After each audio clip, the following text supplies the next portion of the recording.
isa na namang pack na morning bonding dito sa aming Happy Place. Siksik, liglig at nag-uumapaw sa saya at impormasyon ng araw natin ngayon. Siyempre pa, priority namin kung ano ang bet ninyo ng mga misis at wifeys. Yung mga request nyo sa amin sa Instagram, Twitter, and FB, agad-agad naming ibibigay yan sa inyo. Yes, umpisahan na natin ang happy bonding para kumpleto ang inyong morning. Kaya huwag kayong maglilipat ng channel ha, para laging Happy Wife, Happy Life!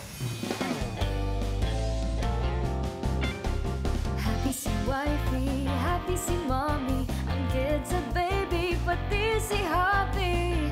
Oh, happy place every day.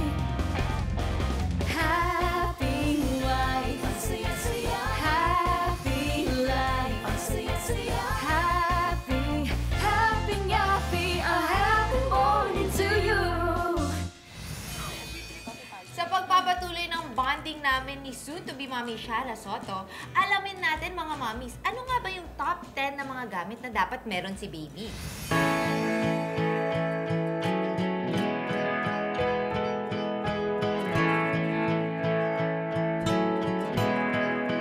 Bago ko ipanganak si Kiona, hindi ko pa alam kung ano yung mga dapat bilhin for our baby. Kasi syempre nakaka-overwhelm dahil sobrang daming mga gamit for babies, diba? So, ang tendency, bili ka ng bili. Which isn't so good kasi pag bili ka ng bili, syempre nakakabutas ng bulsa yun, diba? As you can see, para na kaming department store dito.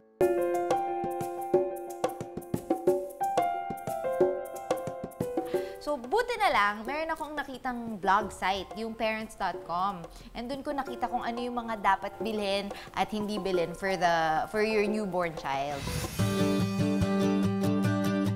Hindi pa talaga ako nakakapamili. Nakapamili lang ako yung mga gamit na gagamitin sa hospital ng baby. Yun lang. So, wala pa talaga akong stuff na crib, playpen, wala pa.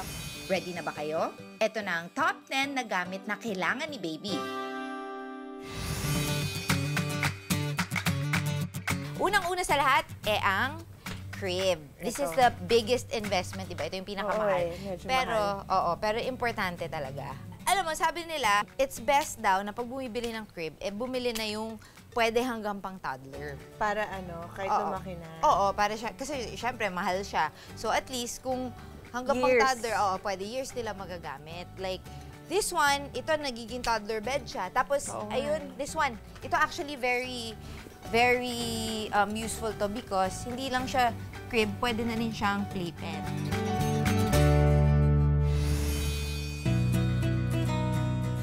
Next on the list is yung baby carrier.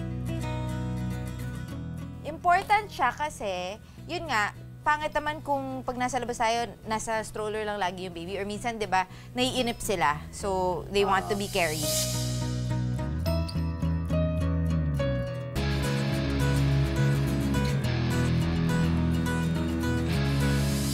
Another alternative, mga mommies, is pwede nyo gamitin as a baby carrier is yung scarf o kaya pwede rin yung malong.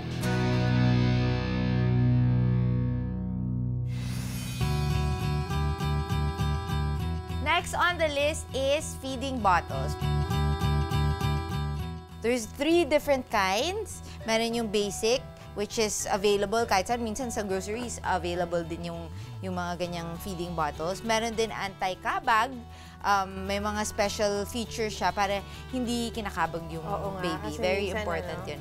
Meron din yung disposable, which ito, very handy. So, nandun yung milk sa parang supot? Dito, oo. So, ang i-wash mo na lang is yung nipple. Oo, yung nipple.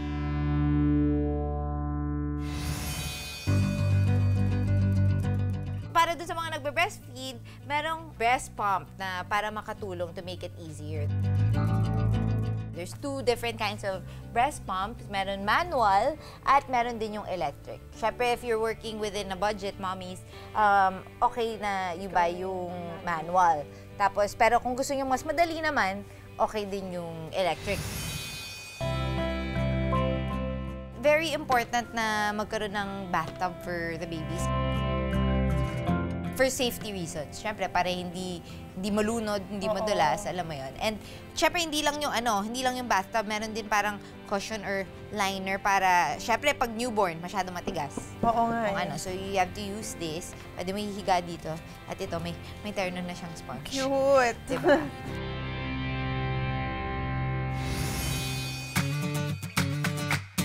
Siyempre, pag nag-shopping kayo ni baby or when you're out on trips, kailangan mo na may stroller.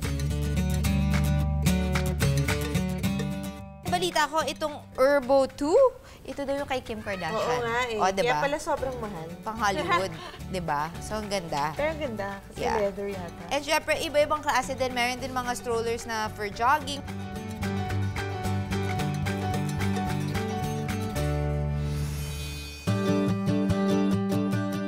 Pag always on the go, syempre, kailangan natin ng baby bag. Very important yan kasi, di ba, syempre, you want the stuff of your baby na organized. Usually, mga baby bags naman, may kasama na siyang changing pad. Siyempre, pag nasa labas. Anywhere you can change yung baby.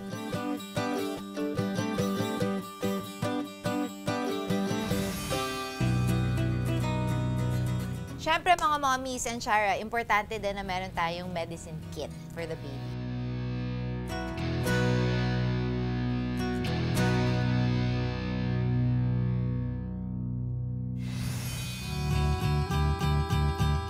Ito yung mga important na kailangan dun sa baby bag mo, especially when the baby is born. Sa hospital. Yes, sa hospital bag. One very important thing is, of course, yung mga booties, and then the mittens, and of course, yung bonnet. Important yan kasi syempre para hindi nalalamig si baby. And I found it very handy na yung wraparound kasi mas madaling, mahirap kasi, bihisan yung baby. Kung galing sa ulo. Pero girl, ano ba talaga yung pinaka-importanting essential para dun sa Siyempre, baby? ang pinaka-importante is ang ating TLC. O, diba? Hindi, tender love and care. Hindi, wala namang kasing papantay sa pagmamahal at pag-aalaga ng isang ina. Kahit na gaano pa karaming gamit, kahit na gaano pa kamahal, siyempre, yung pagmamahal pa rin natin yung pinaka-important. Of course, good luck and congratulations in advance. And thank you for giving us time also. Thank you also for teaching me so many things.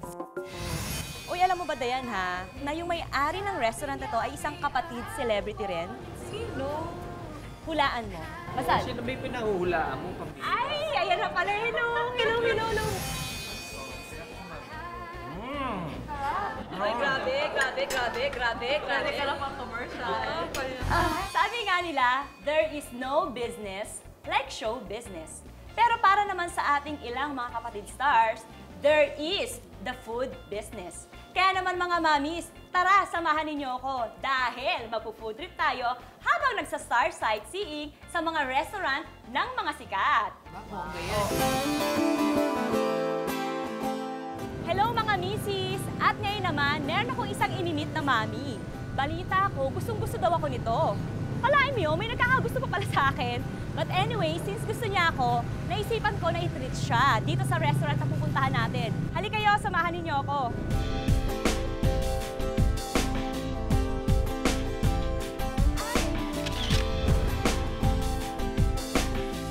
Hello, Mami Dayan! I'm RR. Parang namang hindi kita kayang tawaging Mami Dayan. Parang mukha ka pang bagets para maging mami. But anyways, syempre kaya kita dinala dito para kumain. Oo, ititreat kita. Seryoso? Oo naman. Dito sa Rio Ramen and Curry Restaurant, authentic Japanese comfort food ang specialty. Uy, alam mo ba, Dayan, na yung may-ari ng restaurant na to ay isang kapatid celebrity rin? Sino? Hulaan mo. Masal? Sino ba yung pinahuhulaan mo, pambili? Ay, ayan na pala. Hello. Hello. By the way, this is Dayan. Dayan. Oo. Ano balita, Dayan? Bigla siya parang kinilig. Bigla ka parang nag-blush. Bakit naman? Ang gwapo niyo kasi. Ganun ba? Anyways, Ogie, tatanungin ka lang namin. Kung bakit ba ganito yung napili mong business? Bakit Japanese food? Mahilig ka ba sa Japanese food? Sino ba hindi mahilig sa Japanese food? Lahat naman yata ng Pilipino mahilig sa Japanese. O sa bagay? Lalong-lalo na yung mga Hapon. Ay, Kung bakit? Bakit? Kasi Japanese sila. Hindi. Ganun din. Hindi, alam nyo, yung ako at saka yung mga partners ko, talagang mahilig kami sa ramen. So, noong 2011, sinama nila ako. Dito, hindi lang kami ramen, meron din kaming curry, meron din kami ng mga tempura. Of course, ramen ang best-selling food sa Rio. Pero ito ngang Tantan Men ang pinakapaborito sa lahat. Ipinagmamalaki rin ng resto ang kanilang katsu curry at ebi tempura. Ano ba yung pwede mong tips or payong maibibigay sa kanila dun sa mga nagbabalak magnegosyo? Ang daming pwedeng gawin di ba? Pero I think ang mahalaga dyan, kailangan kinahihiligan nyo yung ginagawa. Alam mo na ha, may natutunan ka ha? Meron. At hindi lang ikaw, kasi ako may natutunan din ako as syempre may business din ako. So, ang saya-saya, grabe.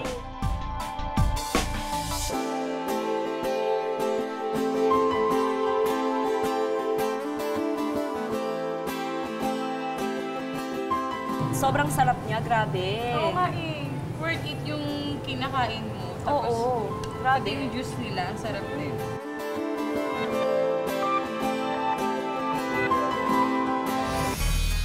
Sunod namin pinuntahan itong Korean restaurant na ito na syempre kapatid stars din ang may-ari. Ayan, grabe ang ganda! Yan Dayan ha, eto ha, hindi lang isa kundi dalawang kapatid stars ang may-ari ng restaurant na ito. Tawag dito sa restaurant na ito is Hulala. So halika, introduce kita sa kanila. Hello! Hi, Paolo! Naku, kailangan ka pa bang humalik? Siguro, hello Arnold and Grace. Wag na akong humalik siguro. Siyempre bago tayo magchikahan, papakilala ko muna sa inyo si Dayan. Hi there! Si Paolo, si Grace, and si Arnold. Kasi gusto niya rin matuto about sa mga business. Bakit Hulala? Hulala kasi, it's an expression, para siyang slang. Hindi siya legitimate, formal na salita na Korean. Pero may salitang hulala or expression ng hulala. Pag sinabi mo hulala, parang, parang wow, parang gano'n ang parang connotation niya. Parang pag nakita si RR, hulala. Hulala. Para si Grace din, Hulala. Pag ikaw din. Ang itim. Ay, hindi na, grabe ka naman. Korean chicken ang specialty ng restaurant na ito. Katunayan, mayroon silang 17 varieties ng manok at take note mga misis ha, lahat ng yan ay recipe ng mami ni Grace Lee. Nung naisipan namin itong Korean chicken base, it's because Korean chicken is getting a lot of attention internationally. Kahit sa US, pumunta China, Japan, Taiwan, talagang sikat ang Korean chicken. So we wanted to offer an authentic Korean chicken experience for the local market. Ang pinaka mabibigay naming advice, halimbawa kay Dayan, kung gusto mong magbukas ng restaurant, whether malaki o maliit, unang-una yung pagkain. Titingnan mo dapat yung lugar kung saan mo tinatayo yung restaurant. Pangatlo pa rito, para sa pagpapatayo mo ng restaurant, kailangan yung service ng mga empleyado, especially yung mga servers dito. So iba, sa good service, affordable ang price, masarap ang pagkain, so yun ang formula ng successful na restaurant. Ito yung isa sa bestsellers namin para matikman nyo. Yan ang favorite ko. Wow!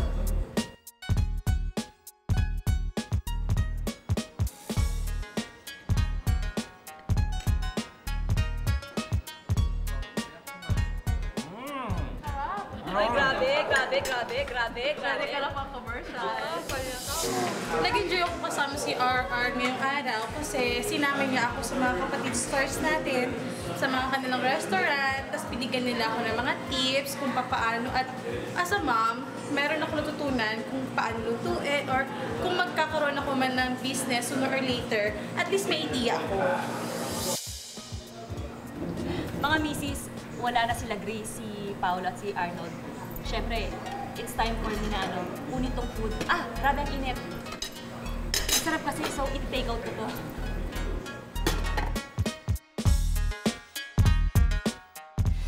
Sa panahon po ngayon, bawat piso ay mahalaga. Kaya dapat tayo mga misis marunong mag-budget. Pag minsan, pinapatay po natin ang TV.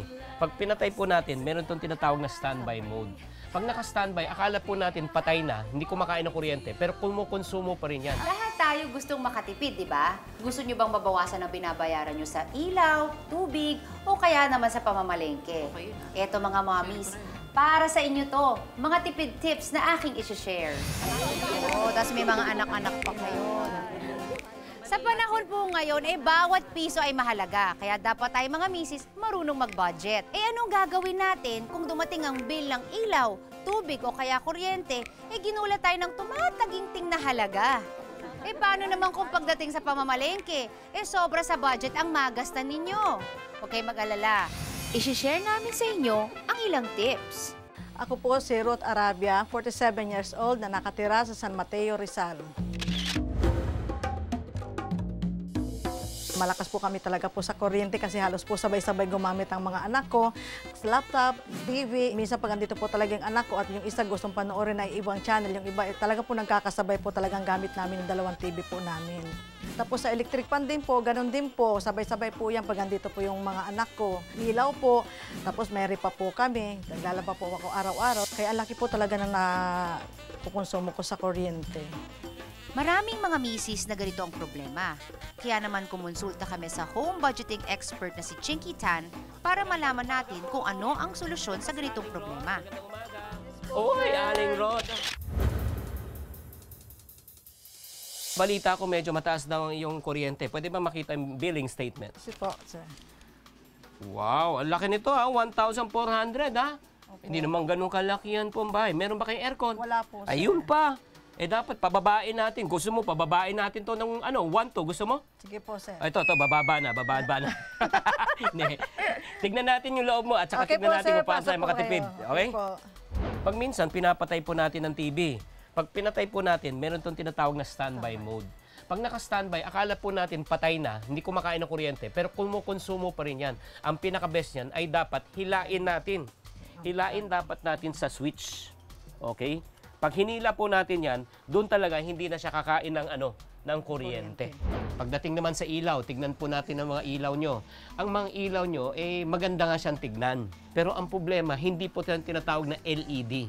Ang pinakabagong technology po ngayon na makakatipid kayo mga LED lights po. Ang LED lights po, maliwanag siya pero ang konsumo lang napakababa. Kumpara sa ginagamit mo ngayon, ito siguro kumukonsumo ito ng 20 to 30 watts. Pero kung bibili ka lang ng mga LED, mga 4 to 5 watts, yun din ay mailalabas niyang liwanag. Pero ang kinakain lang niyang kuryente, almost 10 to 20% lang compare sa kinakain ng kuryenteng to. At kung pinalitan mo, ang lahat ng mga bombilya mo ng LED, ang laki ng tipid mo. Ngayon, napapansin ko, nag-charge kayo ng mga phones nyo. From time to time, kailangan po natin i-check ang ating mga cellphone. Pag nag-fully charged na po siya, mas maganda po, tinatanggal na rin natin mo saksakan. Bakit? Kumukonsumo po ulit siya ng kuryente, hindi lang yun, mag-overcharge yung battery mo, yung buhay po ay iikli. Ika, Aling Rod, pasok tayo sa iyong kitchen showcase. Itong rep na ito, buksan natin ha. Silipin po natin. Wow! Ang daming tubig ah! Hindi. Ito, tama lang po itong setup na ito. Tatandaan po natin, mga misis, huwag po natin pupunuin ang ref. Pag pinuno yung ref, may hirapan po ang takbo ng compressor, so magpuproduce po siya ng mas maraming kuryente. At kung magbubukas po, huwag parati bukas-sara, ha? Kasi tuwing bukas-sara, kumakain din siya ng kuryente kasi nawawala yung lamig. Ito namang washing machine, alam mo kung gusto mo makatipid talaga, i-schedule mo rin yung paglalaba mo, huwag mong aaraw-arawin. So ita-timing po natin, kung po pwede po natin, gawin na lang natin ng 3 times a week or maximum 4 times a week. Sa mga tipid tips na nakuha ni Ate Ruth, bababa raw ang kanyang konsumo ng kuryente at tubig ng tinatayang 100 pesos sa isang buwan. Pero ang malaking bayad sa kuryente at tubig, dalawa lamang sa mga sakit sa ulong problema ng mga misis. Paano pa kaya ang budget sa palengke? Ako po si Darceline Olorbida, 37 years old, taga Tatalon, Quezon City. Meron po akong 3 anak at ang asawa ko po ay isang OFW. Pagdating sa pagbabudget sa pagkain, hindi ako stricto sa kung may limit ba or ano. Kaya lang sa tingin ko, napapalaki yung gastos, nawawala sa disiplina yung pamimili ko. Sa tingin ko, kailangan ko ng advice sa pagtitipid sa pamamalengke kasi hindi ko alam kung paano eh. Hindi pa naman huli ang lahat para kay Ate Darceline. Dahil may mga baon din akong tips na maibabahagi sa kanya para hindi tuluyang mabutas ang kanyang bulsa. Paano mo ba pinaghandaan yung iyong pamamalengke? Wala lang. Pag oras na ng pamalengke, namimili na pupuntang palengke. Nako, ganito yan, Ate Se. Dapat meron kang parating dalang checklist. So, ililista mo lahat ng mga bagay na kailangan mong bilhin. Kasi pag wala kang checklist, ang tendency is mamimili ka ng mga things o mga pagkain na hindi mo kailangan. Ate Se, kumain ka ba bago ka namalengke? Hindi nga. O, yan ang aking tip. Dapat, bago kayo mamalengke, busog kayo. O, example, ito. Ate, magkano yan? 5 per slice. 5 per slice. Sa tingin mo, pag gutom na gutom ka talaga, ilan ang makakain mo? Mga 2. Dalawa. So, 10 piso na yon. Kung busog ka, makakatipid ka ng 10 pesos na pwede nilang ipinamasahe mo na lang. Diba? Ate Se, pansin ko may gamit kang plastic. I'm sure napagastos ka dyan. Magkano yan? 5 pesos. 5 pesos. Tip number 3, gumamit tayo ng eco bag. Bakit? Kasi mas matibay siya. Diba? I'm sure may mga nagregalo sa'yo na ito rin ang pinaglagyan, ulitin mo na lang. O di sana nakatipid ka pa ng 5 pesos. Diba? Napabili ka pa tuloy. Para naman sa mga misis na wala pa pong eco bag, yung pinakamalaki natin ay nasa 18 pesos po. 12 pesos yung medium, ito naman pong maliit, 7 pesos. Mahal lang siya ng konti sa regular na plastic, pero matagal mo naman magagamit, malalabahan mo pa, mas matibay pa.